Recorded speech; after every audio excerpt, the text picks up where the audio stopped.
Welcome everybody. It's a bit of a squash and a squeeze, but it's really lovely to have you all here. Thank you for coming.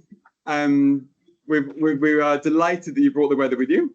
My name's David Mills, and I'm Director of Centre for Global Higher Education. And we are gathered here for our 10th annual Centre for Global Higher Education conference. It's our first in Oxford, and we are having to manage with slightly small rooms, but we'll make us cozy and friendly. There are lots of other things that are lovely about this department, and the magnolia tree and the gardens. So please make the most of them. So for the last 9 years, the Centre for Global Higher Education's annual conference has been a showpiece for its many research projects and for all the great work that Simon put in as founding director. Simon, you're in the room there. Where's Simon? Simon is upstairs, fine. Welcome, Simon. Say hello to Simon. Our conferences have always been run brilliantly by the UCL team, particularly by Claire Callender and Lee Rensimir. And our thoughts go out to Claire today because she's struggling with illness. So this year we have a little less space, we have a little less funding, but we do have sunshine. And we have you all and an amazing community. It's lovely to be able to support. Many of you come to our weekly webinars from all over the world, and those of you joining online, a really warm welcome to you as well. It's great to have you here. And you know, we're a community, but we're also a partnership with universities. Oxford, UCL, Johannesburg, Lancaster, Birmingham, and Hang Seng. And Hang Seng, we're particularly grateful for the sponsorship of this afternoon's reception. So I've got 5 co-directors. Alice Wansier at Oxford, Chris Millward, Birmingham, Lee Rensimir in London, John MacArthur at Lancaster, Tandy Lewin in Johannesburg, and Kaho Mock in Hang Seng. That makes 6, sorry, I can't count. And we've been thinking about this conference for a while. And when we came up with the title Global Rupture, that was last November, we hadn't quite realized quite how it would come to pass in the ways in which it has. We were trying to think about the multiple crises, but we didn't anticipate how much damage Donald Trump too would do to global higher education, into US higher education in particular, in 3 months. Sending one of the top science systems into a spin. The Columbia cases, denial of entry to researchers, the banning of the word gender. Well, we all know it. It's designed to install fear and to distract us with no time to think, because we keep keeping up with what seems like shock and awe. So one of our challenges, I think, as social scientists is not to be too caught up with the present and to try and put things into perspective. Let's remember that in 1990, no one was talking about global higher education. And even if it's now become a bit of a lightning rod for distrust, that backlash might be a marker of quite how much progress has been made in thinking about an international community at universities. We're ever more aware of the soft power role of universities, but also of our own relational power. And the Chinese IR theorist Qin Yangqing conceptualizes this as relational power. And I think that's what we're doing today and tomorrow. We're building relationships, we're deepening relationships, we're reflecting on the relationships that make higher education work and make knowledge possible. So just a quick rundown. Upstairs, there were 4 rooms for the conference. Here in panel, in seminar A, we're going to have panels on different aspects of the geopolitics of transnational higher education, with perspectives from Asia and Europe, and a panel on imagining international student mobility and its futures. Then upstairs, there's D&E, panels on epistemic diversity, on repair, on rewilding higher education. Diversity is not a threat, it's a strength. Okay, and in seminar G, which is across the quadrangle in the garden, we have panels addressing the national, global, and the political economy of publishing. And we've got 3 plenaries. This is the first one this afternoon in Kellogg in the Hub, on student funding, and tomorrow our final reception, a final plenary on geopolitics in here again. And we have a lovely reception this afternoon in Kellogg, so please join us for the reception after the plenary. Now, there's one thing I want to share for those of you who are new to conferences. The secret of conferences is that what matters most isn't the panels, it's the conversations. Okay, so please do say hello to people. We're all first name terms. Like, there's no titles on your badges, okay? And just make friends and make the most of our lovely spaces. Go for a walk in the park. It's very nice out there. But do stay for the panels as well. I'm not putting you We are taking the pictures. If you'd rather not be taking photographs, please say no. There's loos just outside. I'm not expecting any fires. And if you have any access or vegetarian, vegan, there's lots of food. So don't hold back, but let us know. Volunteers got blue badges. There's loads of them. They're being led by Vedica. A huge thank you to the volunteers. They've done a great job of organising this. And they were up late last night cutting up badges. So it's really nice to have their help. Okay, so I'm now going to go straight to our opening round table because it feels really important that we address the question that takes us beyond what's happening in the MAGA world of flooding the zone. And we mustn't be flooded metaphorically. We've actually got to think in very real terms about the climate crisis. And so we thought it was really important to start this conference with a panel that actually directly addressed what universities are doing, what they can do, and the challenges that lay in making those things happen. So I'm going to sit down and introduce our four conversationalists, and we're then going to sort of structure this as a conversation with of course inputs on the floor and from everyone online as well. So welcome, thank you all for coming. It's an honour to have you here. I'll introduce everybody, and then I'll ask them to say a bit about their work and what they do.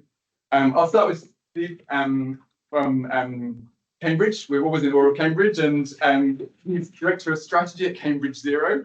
Thank you for coming. He is also Director of the UK Universities Climate Network.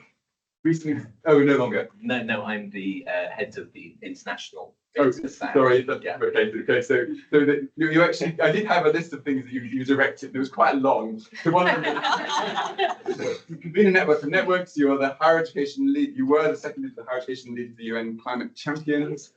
And the network of networks has got 25 university climate networks within it. So we'd love to hear more about your work in all of those. That seems really important. Olga is a doctoral student at the department. Her project's looking at environmental education in Central Asia, but also thinking about global higher education, and thinking about what glaciers and steppe tulips can tell us about climate change. Tristan, Professor of International Education at UCL, you wrote a book in 2019 on authors on universities and the SDGs, and you led the Climate U Network project. So tell us about that as well, and you're convening a panel rewilding education after this one. And then finally, but definitely not least, Betzabe, welcome to you. Betzabe, Torres is a postdoc researcher at Leeds and work from science education. And you say you're committed to building science education practices and places that create conditions for justice and collective flourishing. So welcome. I think we have a really lovely mixture here of policy expertise, of activism, of advocacy, of research, and I'm hoping that we can open this conversation up to you all as the hour unfolds. Perhaps we could just start then by thinking about what universities have been doing and what they can do. How can they look to the long view? And of course, I went to ask DeepSeek for some advice on this. And I was interested to know quite how much damage we all do as academics by flying, because of course this is a hybrid conference, but we all still need to travel. And there are 6 million international students and 10 million researchers. We contribute 0.1% of the global carbon budget, which doesn't sound much until you work out how many tons of carbon that actually is. So we have got a responsibility, a big responsibility, to think about how we as researchers and as students acknowledge that climate contribution and help universities do more beyond research to their own sustainability commitments. So I'm going to start really by getting your thoughts on all of this. And perhaps the first question really is, just tell us a little bit about your own research advocacy and policy interests. And Steve, is it okay if I start with you? Yeah, sure. So I should probably say I'm not an academic. I've been working in the academic world since 2008 in sort of various kind of policy-related partnership areas, and I've got this kind of fascination with universities. as sort of non-state actors, how we engage with each other and with this kind of international climate system. But it's actually quite unnerving coming here, because usually when I speak to people at universities, they have no idea really what universities do. Now I'm in a room of people who are higher education experts and will probably correct me in all of the various different stuff I'm talking about. So I'm Director of Strategy at Cambridge Zero. A lot of that is about kind of chief of staff stuff, making things happen. Cambridge Zero cuts across the universities, kind of climate work, be it research, education, the operational side of things, how we engage with government, all of those kind of things. And we're kind of like brokers. And that same sort of concept I've been trying to develop at an international level. So through the UK Universities Climate Network, I led on international engagement out of COP26. And we started working with the COP presidency at the time to look at whether there are similar things like this network elsewhere in the world. So this network was really institutions coming together to try and make COP26 a success. And it sort of grew out of that. And Alok Sharma, who was the president of COP26, basically said, great, let's make it global. But the response was actually, there's a lot already happening there. And that's where this networking is. So when we started reaching out, we identified, I think, something like 70 of these university climate networks of different sort of levels. And most of these, a lot of networks that exist happen at this kind of academic level, or they're at the operational level. So they're professionals working in sustainability, netting up. And we were really interested in universities and their kind of extramural role, how they engage outside of their own communities with this big kind of, UNFCCC system. And then that sort of reduced to around 40, of which around 25 of those networks became quite active.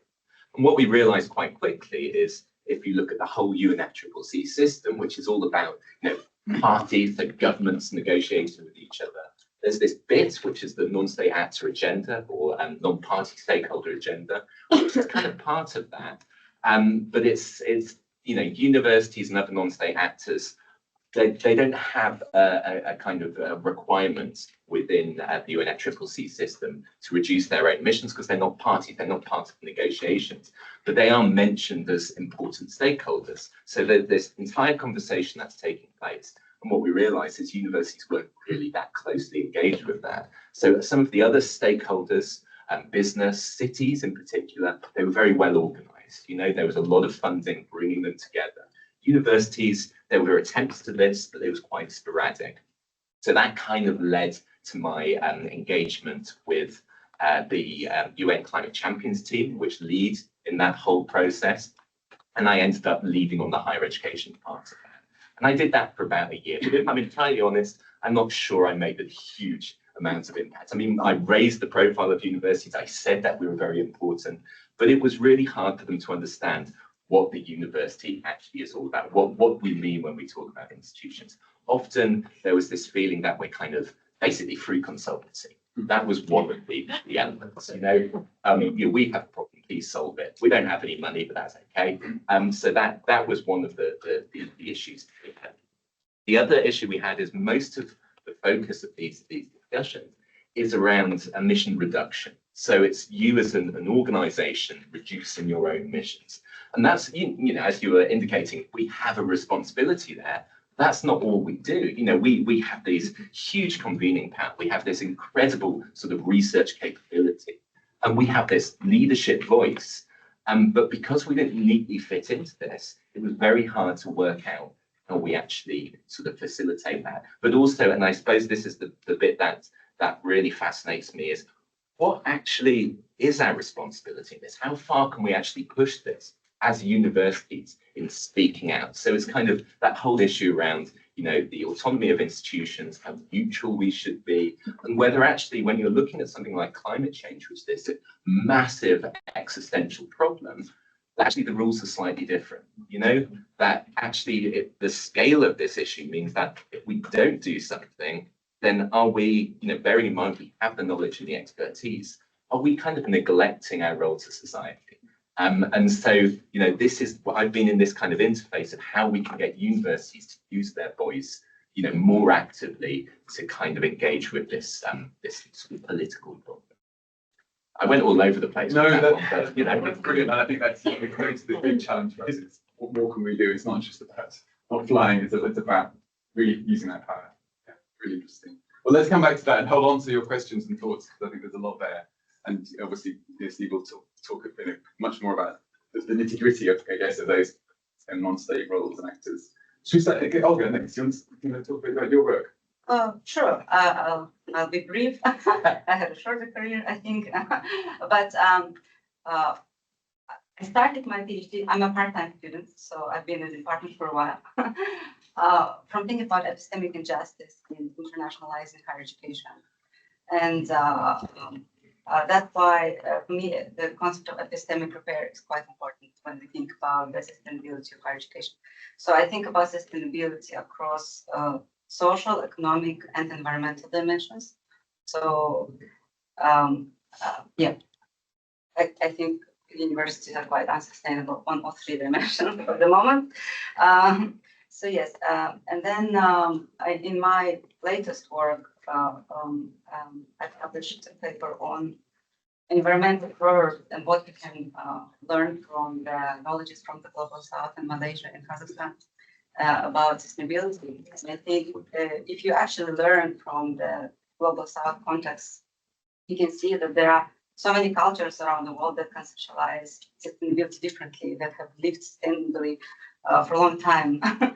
And what we can learn from that as well in the context of higher education, it's important for me. But yeah, I have a lot of different thoughts on learning from tutors. Maybe I can share it later. But I think, yes, I think. Actually, I wanted to start my response from thanking everyone for organizing the events and the workers and the cleaners and people who feed us, because I think our education sector focuses on academics so much, neglecting that more than 60% of teaching in Oxford is on precarious contracts. Most international doctoral students are unfunded in Oxford as humanities. So how can we talk about sustainability if our own livelihoods as students is really so unsustainable? Most students don't fly. Most students are not historical polluters. So that's why I think maybe if we rethink higher education in terms of higher education community, we can then extend our thinking. Just if we change the concepts we work with, there is a lot of work on conceptual diversity, and epistemic injustice actually happens when there is lack of concepts that we work with. Maybe we change vocabulary, we think about sustainability. That could also help us to move forward. I think we are a bit, community of higher education researchers, we're a bit stuck. I think we need to unstuck and actually move forward. And I mostly learn about climate from undergraduate students at Oxford. There is a free module by undergraduate students for everyone in the city and internationally. And that's where I learned that I'm not a historical polluter. So I don't feel a bit bad for flying because I feel like I didn't personally, or Kazakhstan Oceans really contributed to climate change to the extent that the US or Britain did. So yeah, it's just some more questions than answers, but I do take my responsibility. I mean, I try to have less, but I think it's important to have infrastructures and systems rather than individuals, because then you can get paralyzed. That as individuals, actually, what we can do most effectively is to become vegans. This is the most effective solution, evidence-based solution. So maybe if you all become vegan, then we can. There will be lots of vegan sandwiches today. Olga, thank you very much. It's great, and you've opened lots of things. Tristan, next. Sure. Yeah. Thanks very much, David, for organising the panel. Lovely to see this room here, such a vibrant room. It's so rare we get the chance to be with so many other people. So thank you. And yeah, I suppose my interest in this topic comes from, I mean, my interests generally have been around higher education, university, how it interacts with society, and particularly the possibilities and limitations of universities transforming societies. And I was looking at this around 2015 in the post-2015 agenda, which eventually became Agenda 2030 and the Sustainable Development Goals. And that got me more and more interested in questions of sustainability and led to the book that David mentioned. And to work on climate, which then became the Climate U project, and which has now become a network. And it's really nice to see some of our network members in the audience. We've got Satya Terrakoneka in Indonesia, Hang Seng University of Hong Kong, University of the Free State in South Africa, probably some other members as well. So this is a network of universities engaging in climate action of a whole variety of different ways, which probably we'll discuss in this panel, but particularly through the principles of participatory action research. And this is one of my main interests in this topic about how universities can transform themselves and do things differently, both in relation to teaching and learning, curriculum, epistemic pluralism, but also thinking about the whole institution of university, how it might transform innovative, alternative universities, eco-versities. Great, thank you, Tristan. I'm a former physics teacher from Chile. I worked there for like a while, for like around 7 years in a public school in Valparaiso. I'm from. A lot of Chilean people around here today, actually. It's nice to see people from there. And then I came to the UK to do a PhD in science education, which is where I work. I work particularly with scientists and science teachers, educating the future scientists and science teachers, so at the level of pedagogy in the university. And it's a very difficult space because it's a space where all this kind of relationship between like culture and nature are created or contested or reproduced as well. So it's a special like space where we can kind of change how we relate to the world, but there is a big issue there because that's not happening in the university. So it's very common that people in the university kind of tell teachers, school teachers, like I was before, for example, that, oh, you should be doing this, you should be working on this, you should like maybe change this approach to curriculum, but that doesn't like happen at the level of the university and what is happening in the university pedagogies. So then future scientists and future science teachers have a very kind of narrow perception of science when they go to teach the school. They are okay though, like I have been working with teachers in the school for years and they are doing a lot of critical work, a lot of community work, a lot of collaborative work, because we have an approach in Chile, for example, which is based on communities and teachers kind of engage with each other across schools. So that's very common work, but still they should learn those experiences before at the university, and that's not happening. So we still have, for example, scientists and science faculties have this idea of science as an apolitical thing, something that is engaged with communities, something that is kind of like an elite knowledge, and that we should trust science because science says it.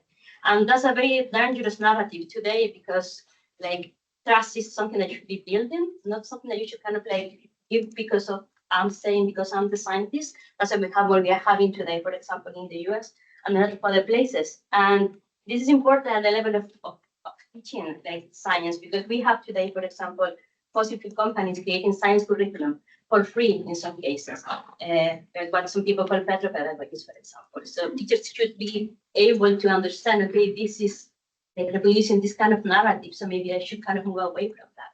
We also have a lot of like misconceptions, mistrust in science because of the historical implications of science in system of oppression, for example. And we also have like people who don't understand that science also is about design. It also is about like having different perspective on things. And because those things are not shown, then we have like a lot of mistrust, which is what's happening today. So I have been in that kind of work.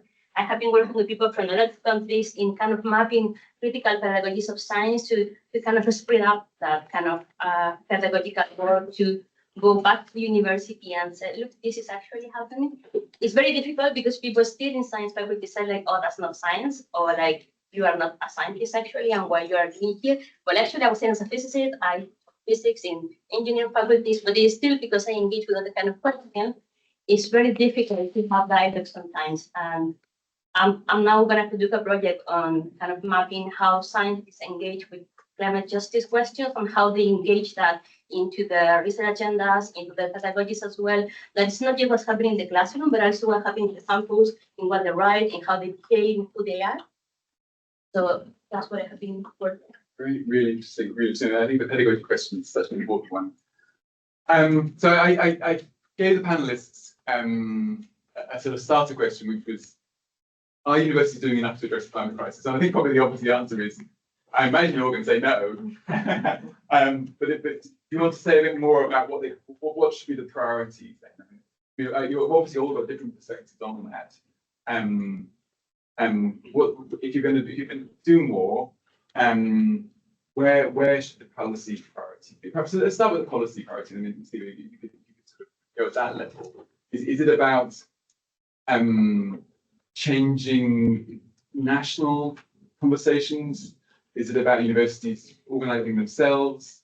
What's your sense? How could you do more? Gosh, I mean, I love the question you gave, by the way. What does that mean enough? Yes. You know, and also that implies that, you know, this question of, as I said before, where we should be going. It's not just about how well we're doing. I think one of the mistakes as well is to think that, you know, that it's the same everywhere. Universities, as we all know, they look very, very different in different contexts. So I suppose, to some extent, the question is more, you know, given the capabilities of universities across the board and the constraints which are different, you know, then these can be policy constraints, they can be economic constraints, you know, they can be financial constraints. Are we doing enough to maximize those capabilities? That feels as though the key thing. And as you implied, my view is pretty much no. You know, there's a lot more we can do in this space, and you can see that in all of the, you know, you can see that on the operational side, and a lot of that's been touched on already, not least on the kind of Scope 3 emissions that you discussed, flying and that sort of thing. You can see that on the education side, which has also been discussed, this idea that, you know, actually we need to do much more to integrate within our education system. And that's actually within universities, but, you know, one of the ways that we can, as institutions, work at the policy level is with, you know, curriculum policy and all of that kind of stuff. It's in research as well. And this is one of the things that I find really fascinating. Sorry, this is policy adjacent, I should probably point out, is that we're doing climate research in any form isn't the same as necessarily having climate. And what I notice working in the sort of policy space within the kind of UNFCCC and the climate champions is that the focus that everyone has is on much shorter timeframes. I mean, we're talking about the next 5 years, and there's reasons for that. That's related to this kind of 1.5 degree target, and the fact that actually, if we have any attempt to achieve that, there are actions that we need to achieve within that sort of time. I suspect, though, that most of what universities are doing isn't really addressing that issue, you know? So there is something about aligning our kind of research priorities with, you know, where the challenges are. That's not to say that there isn't role for some of those longer term issues. You know, we are universities, you know, we engage with these longer time frames, but that seems really, really key. And then when it comes to more broadly, the sort of policy side of things, and you know, I keep on coming back to this, but it feels as though we as institutions, when it comes to climate change, the scope of the challenge, there's been a bit of a moment, you know, this is universities and university leaders have been much more open to kind of speaking out and saying this is an important thing in a way that they haven't in other policy areas. But that's kind of under threat. And part of the reason that's under threat is what governs that as much as anything else is the kind of political realities. So they've been doing that because they've been able to do that, you know, because that's what the narrative allows, that's what the funding allows. And now that the conversation's changing, that is under threat. And we as institutions actually need to make the case for having these conversations. I spoke to, there was a network called Second Nature. Well, it kind of represents universities in the US on climate. And they were having a conference a few weeks ago. I wasn't there, but I spoke to someone who was, and the top institutions, you know, according to details and the like, in the US, we're having an honest conversation about whether they should give up on the language of climate change. Not climate change research or anything like that, but the language of climate change. And that's hugely damaging, you know, because so much follows from language. And so I think that's where we need to be engaging. Actually, it's that narrative piece. And I mean, is that your sense, particularly in the US or beyond? I think it's the same in the UK. Can I give you another quick story? So I've been trying to, I've wrote and drafted with a few people an open letter. And this open letter is basically using climate change as a lens to look at issues around the use of evidence and the role of institutions and the neutral role of institutions and protecting academic freedom. And I spoke to some, I'm at that socializing bit, you know, where you try and build support and you don't know if you're going to get enough support for this to actually go anywhere. And so I've been speaking to people across the world. I spoke to some Australian institutions. And they said, yeah, there could be something here, but it all depends on the kind of opportunity landscape. And what they mean by that is that they've got a bid, call it a bid, for COP31. So not the next COP, but the one after that, to take place in Australia and the sort of Pacific region. And if they're successful, the vice chancellors, presidents, they're on board. Why? Because there are financial opportunities and because the government wants to see things. That's kind of what's driving. It's not so much this kind of, principle virtue driven. It's much more about the realities. Gosh, okay, that's sanitary and a bit bleak. Sorry about that. It's a lovely day, everyone. Who wants to come in next on this question of doing more, doing differently? I mean, So as I said before, I have been kind of mapping what people are doing across different places and languages as well, because working with people from Brazil, Australia, the US, Chile. Here, not many, I guess someone wants to join us. So we have been seeing a lot of practices that people have been like kind of learning with or from maybe school teachers, because I do feel that they do a lot in the school. So I do feel that people in the university should learn from school teachers a lot. So for example, one thing that they have been doing a lot is like opening the classroom door, not just like kind of like going outside, for example, of the university, but also bringing people from the outside of the university to our classrooms and like as a valid authority to talk about certain issues, such as like, for example, indigenous people who work with environmental justice issues, movements in their spaces, how we can also bring them to the university and only like always like, oh, we are going to go there and see what they are doing. That's the other way around. Also working with collective for environmental rights, for example, like in Chile, we have a lot of collectives for water, for example, and a lot of scientists are also involved into those movements. And that's very interesting because then they can also give those examples, like a kind of like a public pedagogy of how to do certain things, how to commit with people, how to work with people. I have been recently working with a colleague on like kind of understanding science in a more broad sense. So we talk, for example, with park rangers in a glacier in Chile, and kind of like bringing their voices on how they understand the glacier and what's happening with the glacier in Chile as kind of like a different sensibility and how we understand those rhythms in different ways. So how the person can also educate us in science. And I feel that all those things need to be brought to the university because students in the university, so in my case, future science teacher, for example, they need to learn how to work with other people. It's not just about content and science and how to explain things, but also how we create, for example, ethical relationship with people that are like honest relationship, that are difficult, that are messy, that are very rewarding as well.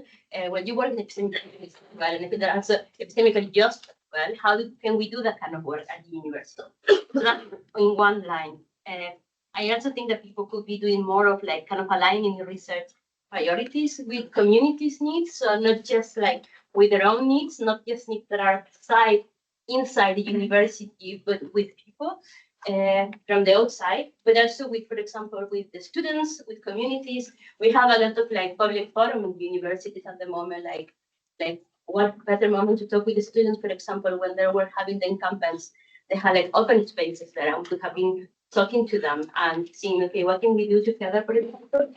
And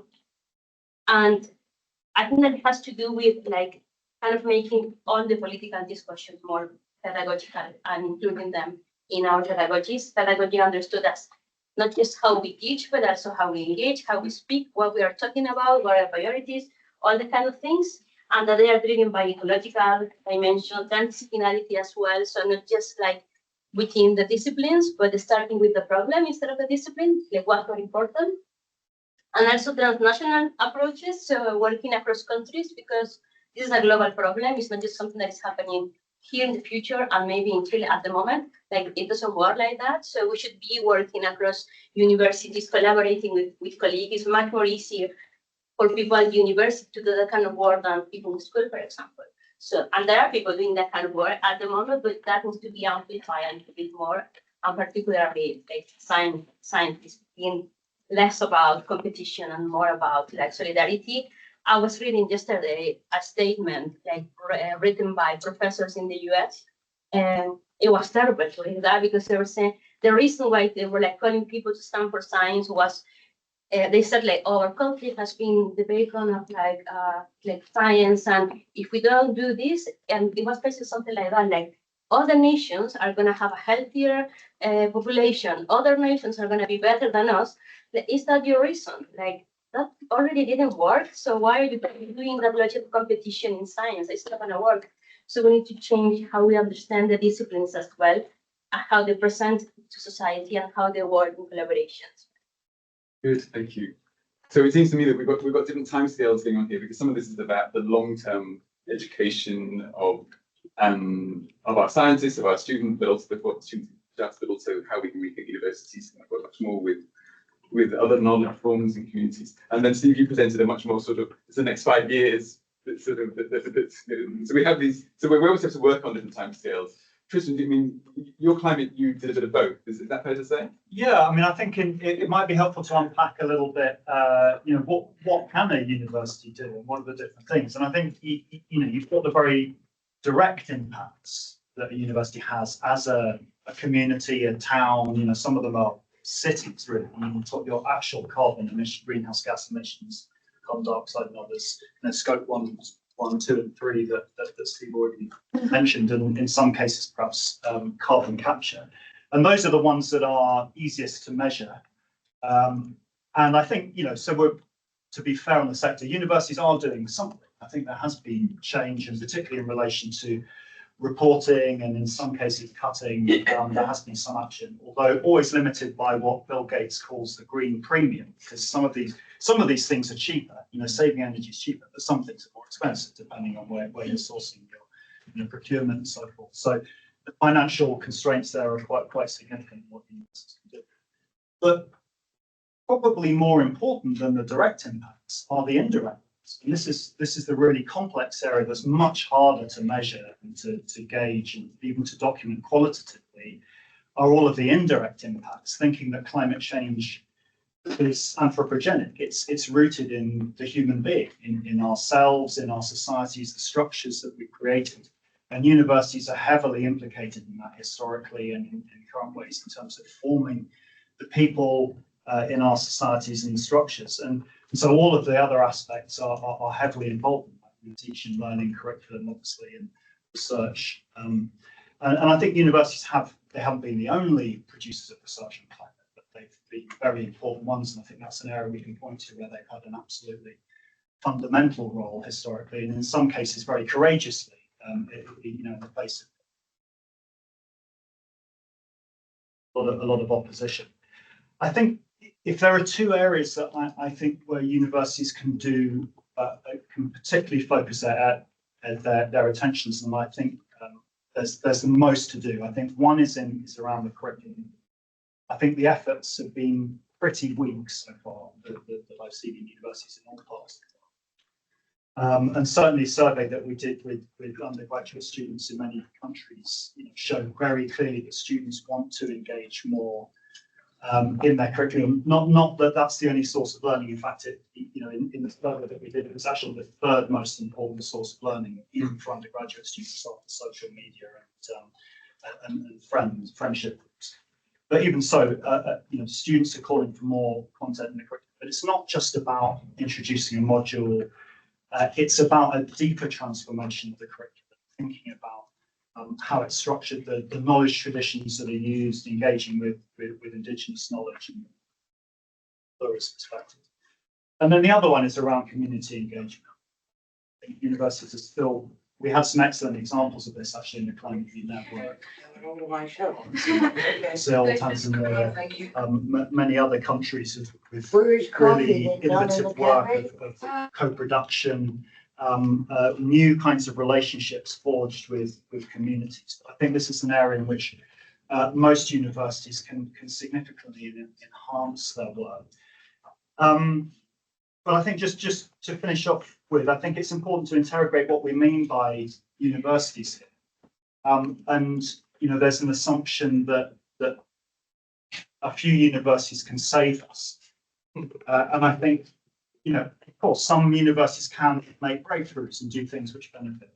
But with the poly crisis, the ecological, social crisis, we need vibrant higher education institutions in every part of the world, every country, in every context. There's just no way we can bring the transformation we need without it. So I think we need to have a very broad perspective on institutions of higher learning to bring. Brilliant. And when you want to open the floor, Olga, do you have a last word about students? You met these students who said they love the course? Well, I think actually my brief remark would be that there is a plant in Canary Islands. It's called El Moralito. It's kind of a little plant that lives in the cracks. And sometimes in order to survive, it adapts. And there was a section, it was called Adapt or Die. And I think that was quite dramatic, but I think we're at this stage where we have to adapt or everyone will die. So sometimes, and to me, that's when my thinking changed. And I think Tristan is highlighting that we need a paradigmatic shift, right, in higher education. I was in Kazakhstan and 100,000 people were displaced because of the floods. 100,000 people were displaced. And I was thinking, it doesn't matter whether you work at a research-intensive university, a teaching-intensive university. It's really, it's shocking how many people suffered, and the higher education community was completely silent, as if nothing is happening. And at CES conference last year, there was a working group, and I said, well, it's an upcoming trend, talk about climate education. And the professor said, good, everyone should talk about climate education. And I think there are so many practical steps we can take. In our doctoral program, we were not taught about the environmental impact of our research. So I think we can embed immediately in the curriculum. Sometimes we think it's about long-term 5-year plan, 10-year plan, but there are steps we could do. And the question I had whether now that I'm thinking about it, whether still historical polluters have to do more. Because I think that the historical polluters and universities in the countries that are historical polluters, maybe instead of changing the world, they can change themselves. And then this would help more the world than giving 5 Turing scholarships to people from Kazakhstan. Like I think we really need a paradigmatic shift in the way we think about capacity building, the way we think about what we can do, in the way we as academics think we have agency or not, one complicity, rather than thinking about, let's say, peace education, environmental education, all sorts of educations. It's all linked, right? What's the environmental impact of war? It's much more than the impact of climate academics. Absolutely. So these were some reflections, but no, two more questions. No, that's great. So the tradition in CG, of course, is we try and make at least half the time for questions in every webinar. I failed terribly on that one, but we have had some really lovely and really important contributions. So we have about 15 minutes. Would anyone like to start by offering thoughts from their own perspectives or asking any of our panelists to elaborate on anything they've said? It's always hard for the first person to ask a question. Please, yes, go ahead. Good morning. Congratulations for the organizer for putting a wonderful panel together. I'm Carl Moore from Hong Kong University of Hong Kong. So, Stephen, if I may, you are proposing some major change with supporting the idea about climate change in university. What's the major challenge that you face for convincing colleagues to adopt the same approach or to buy in about the principle-driven idea rather than money-driven one? So I'm not suggesting that all universities go about this the same way. In fact, quite the opposite. I think some universities are better placed to fundamentally change their business model. Others can't, and we have to accept. And in different environments, particularly different policy environments, it's actually hard for some institutions to take it further than others, where they have more resources and more of a free hand. So that's really, really important to say there. What I would say, though, is the major barrier I'm facing at the moment is persuading the institutional leadership to prioritize this when it seems as though the financial basis for doing so is starting to kind of flatline a bit. And there was a point a few years ago where every big funder was wanting to invest massively in climate change. There's still a lot of that. I'm thinking philanthropic, but stuff like that's happening in the US at the moment has various knock-on effects. So you have Bloomberg, who are a massive investor in various kind of climate stuff around cities. And some of that links to what universities do for the reason we were talking about. There is this symbiotic relationship. But because of the funding situation and the international situation, they're moving their funding elsewhere, and that has a knock-on effect. So it's money, basically, big challenge. And then the practicalities of working politically in that sort of environment. So the sort of backlash you described in the US is going to translate into money being pulled out. Yeah, and for various reasons, because with climate change, you cannot take that away from broader questions around the SDGs and some of those sustainable development issues and climate justice. Hi. Thank you. I'm from the American University of Sharjah. So I want to ask as an educator what to do.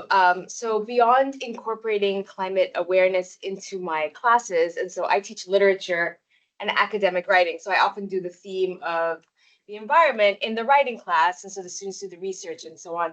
But like I find the problem is more, I mean, again, what can we do as educators? But it's more like institutional facilities, leadership. I feel like a small fish in this, and I don't really have much power. And so, yeah, just I don't know if you want to comment on that or say something, all of you, I guess. I think you're a central fish, like you're Central fish. Because I think in the social reparations, I think some people have given up on the adults and changing consumer behavior, and people start focusing on early childhood education and eco-literacy.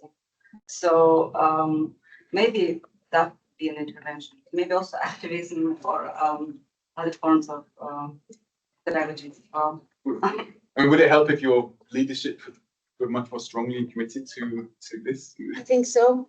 I mean, for me, it's like small things, like the AC is running and the window's open or something, and it just drives me crazy. But it's not small things, right? Because I know it's not, but are the largest polluters. Oxford University building has the largest polluters. Totally, I agree. But I'm like, but I can't go around like closing windows, I mean, I do when I see them open, but then it just feels like, you know what I mean? Yeah, I mean. Or how can we convince the leaders? Okay, maybe that's a better question. Thank you very much. I think the sort of standout finding from all environmental education research is that information doesn't change on its own, doesn't change behaviour. And I think that's the key thing that we have to think about. How else do we get people moving? And I think the fact that you're thinking about this in literature is fantastic, because most climate related material comes in the usual kinds of places that you would imagine it in a university, not in arts and humanities. And so it's fantastic. Just the fact of having it there is already a massive step forward in terms of thinking about, in addition to information, because of course it is also necessary condition, thinking about how it relates to the human being and our relationships between one another, and having that ontological and epistemological reflections. Keep going. Theological. Excellent. Yeah. Okay. Fine. Yes. Brilliant. Hi, I'm Hector from Chile. Based on your experience, what do you think, or what kind of science or research should universities develop to tackle climate change? I think there's a couple of interesting points here in terms of this science or research shouldn't be neutral, shouldn't be competitive, shouldn't be global. So what kind of probably suggestion do you have to produce this kind of science, especially at the moment when we have a science which is questioning by fake news? Great question. How do we rethink practice science? No one's going to that? Yes, go for it. Well, I don't think that competition, that kind of like how we have been doing this so far, is the way forward, because we are here now. So there is something wrong that has been happening in science, and how science has been understood as a knowledge system as well. Like, for example, not understanding how science has been used to justify environmental destruction in some cases, how science has been used to justify the essentialism of certain bodies, and which also like kind of phrase like the humanization, for example, how science as well is complicit with sometimes advanced science for the sake of science. And because of that, then we have universities in partnership with like other universities that are committing genocide in Gaza, for example, universities that, or not universities, but also an institution that are like involved in fossil fuel materials. Like we receive sometimes in some universities material for fossil fuel companies are pedagogical materials. So we are accepting those things. I feel that we need to kind of change the perspective. In Chile, for example, we now have this national funding that is for Leeds research or something like that. I can't remember the exact name, but it's a new like a source of funding, and it's for Chilean researchers or people who work in Chile related to Chile, and be more involved into what is happening in the lithium triangle in northern Chile, for example. That wasn't a thing before, and we have a lot of US companies extracting the lithium in the lithium triangle, and that was causing displacement of communities, a lot of like water scarcity in the north Chile as well, for green mobility in other places. So that was a big issue. But now the government said, no, we need to change the rationale, and this is going to be something that we are going to prioritize, for example, because it's important to work on these kind of things. And because of that, then now a lot of people are working in more critical approaches to how we understand like that kind of sun abstraction, for example. Do we need to do this work or not? So I feel that countries should be kind of like care more maybe about their own environments, and that's gonna kind of resonate with how they engage with kind of global science as well. But it does also link to the questions around it's a competitive system we created through rankings and compensation. That sort of rush to produce stuff that's rather than multiple.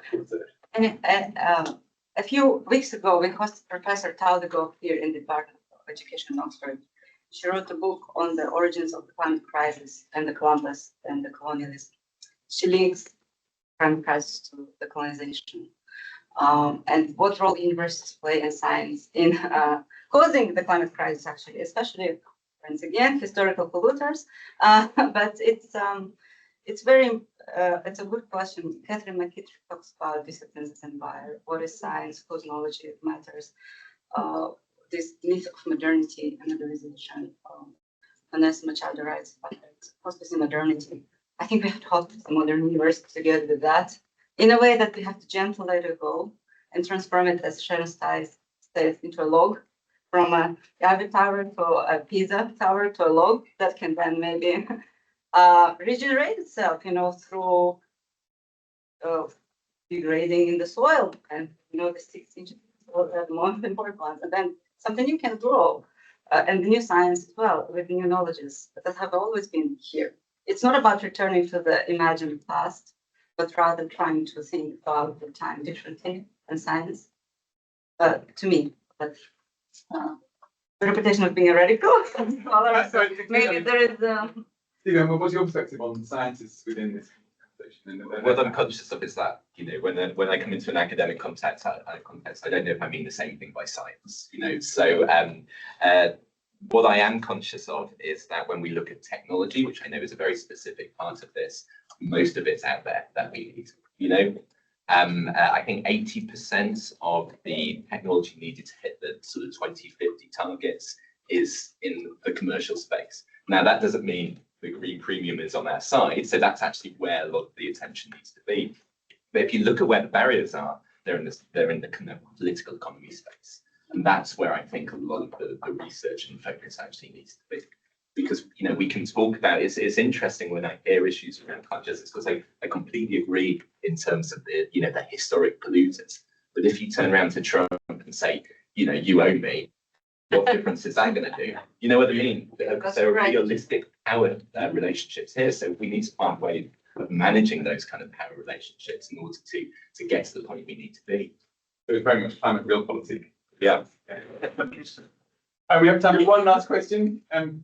Yeah. Thank you. Oh, two. Sorry. Yes. Okay. And you ran as well. Jan first, and then you ran. Thank you. Thanks very much, everyone.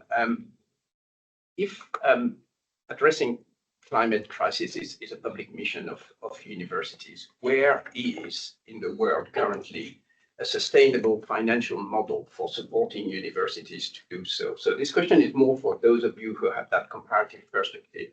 I'll just give my university as an example in the UK, where I work in a university that used to be at the forefront of climate research until it was hit by political corporate influences and the climate gate that was well documented in the UK. And this was followed by a crisis of the funding regime of publicly funded universities in the UK that made it impossible, for instance, for the university in the current context to even sustain its own investment on campus to meet its carbon targets, etc. So where elsewhere in the world is a sustainable funding model that supports public universities to be engaged in that process? There you go, man.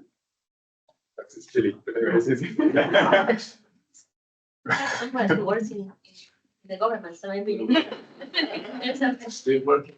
We'll hear from the Chilean minister later today. That's a great question. And Steve, do you want to comment on that? What you've seen? Yeah, I don't. In higher education, I've got no idea what a sustainable funding model looks like, if I'm entirely honest. When it comes to research, we're massively reliant on public funding. So any change in that environment. And then you can see in the UK, there's been a strong focus on on sort of international education as a way of supplementing that. And of course, as soon as the market goes out of that, everything, you lose the sustainability there. What I will say is that there is some kind of interesting examples of institutions that have used their natural resources to be able to push forward this kind of vision. So Toronto, and this obviously, again, this is not every university is in this way. Toronto has a massive campus which has sort of geothermal potential.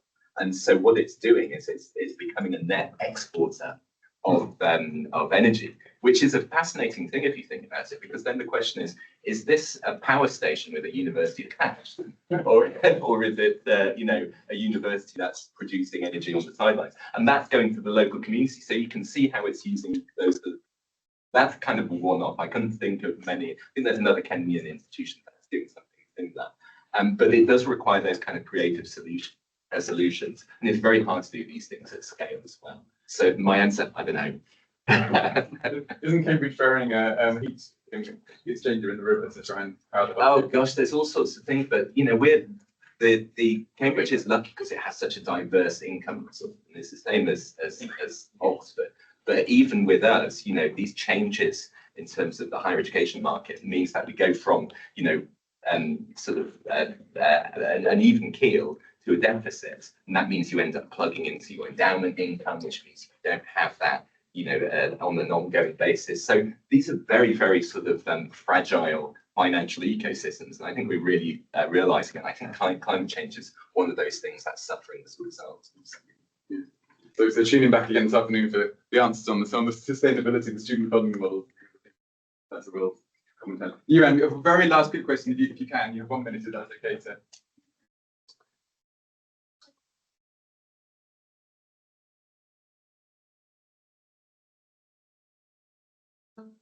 Of international relations or the less developed the social security of the green economies in the business and the lack of the systems thinking in certain disciplines and how to organize the disciplines to collaborate together to share shared epistemology or ontology with the modern human entanglements. Thank you.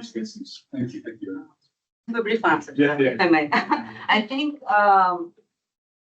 from a radical perspective, a lot of changes historically have happened when a small group of committed intellectuals also formed an alternative. I think it's possible to resist the dominant discourses, at least intellectually. I suggested last year, but this year we can do it too. I'm still learning from the plants from the Canary Islands. There is another one. It's called El Cardo. It grows beneath for like a few years, and then once in a while it appears during the spring.